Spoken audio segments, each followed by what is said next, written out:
ეთერშია ხაზის რადიო. მოისმინეთ ამბები წარსულიდან. FM 94.7.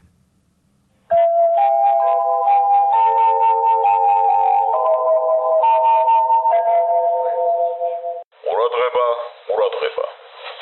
ლაპარაკობს თბილისი. დღეს 1985 წლის 8 მაისია. გადმოიცემა უკანასკნელი ცნობები.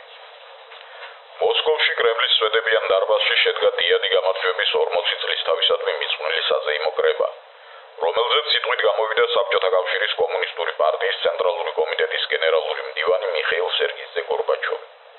ამხანაგმა გორბაჩოვმა თავის გამოსვლაში ხაზი გაუსვა საბჭოთა კავშირის როლს მსოფლიოს ფაშიზმისგან გადარჩენაში და აღნიშნა დიადი გამარჯვების მე-40 წლის თავის აღნიშვნის დიდი მნიშვნელობა საბჭოთა ხალხის გმირობის უკდავობისთვის.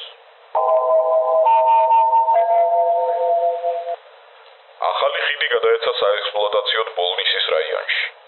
იგი გაიდო მდინარე ხრამზე იმ ადგილას, სადაც მოსკოვს ცენტრალური გზატკეცილი, რომელიც თბილისს აკავშირებს სომხეთთან და მას სამართლიანად ეწოდა მეგობრობის ხიდი.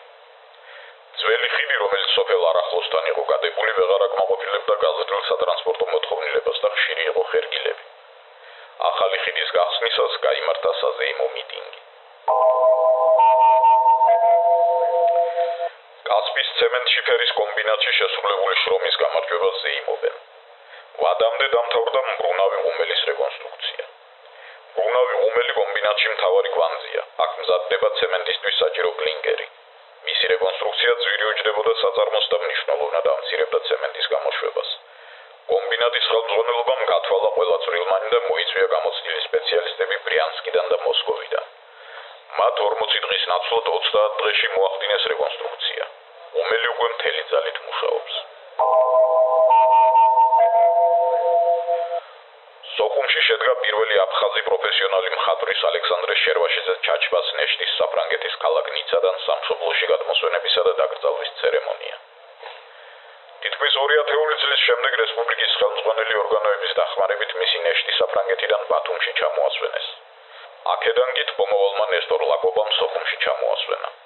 ცერემონიას და მიტინგს დაესწრნენ საქართველოს კომპარტიის ცენტრალური კომიტეტის პირველი მდივანი ედუარდ შევარდნაძე, საქართველოს მინისტრთა საბჭოს თავმჯდომარე დიმიტრი ქართველიშვილი, საქართველოს კომპარტიის ცენტრალური კომიტეტის მდივანი ჯუმბერ პატიაშვილი, აფხაზეთისა და აჭარის ავტონომიური რესპუბლიკების ხელმძღვანელი პირები. ალექსანდრე შერვაშიძე ჩაჩბას საფლავზე აღიმართება მისი მონუმენტი. საკავშირო საფეხბურთო ჩემპიონატის უმაღლესი ლიგის შეჯიბრების მეათე ტურის მატჩები ჩვენი რესპუბლიკის გუნდებმა შინ ჩაატარეს. დინამოელებმა დაამარცხეს ბაქოს ნეფტში 2-1. გოლები გაიტანეს ჩქარეულმა და შენგელიამ. ქუთაისის ტორპედომ ფრედი ითამაშა ერევნის არარატთან. ქუთაისელები მატჩის მსვლელობისას აგებდნენ, მაგრამ ანგარიშის გათანაბრება შეძლეს და მატჩი დამთავრდა ანგარიშით 1-1. გადმოიცემოდა 1985 წლის 8 მაისის უკანასკნელი ცნობები.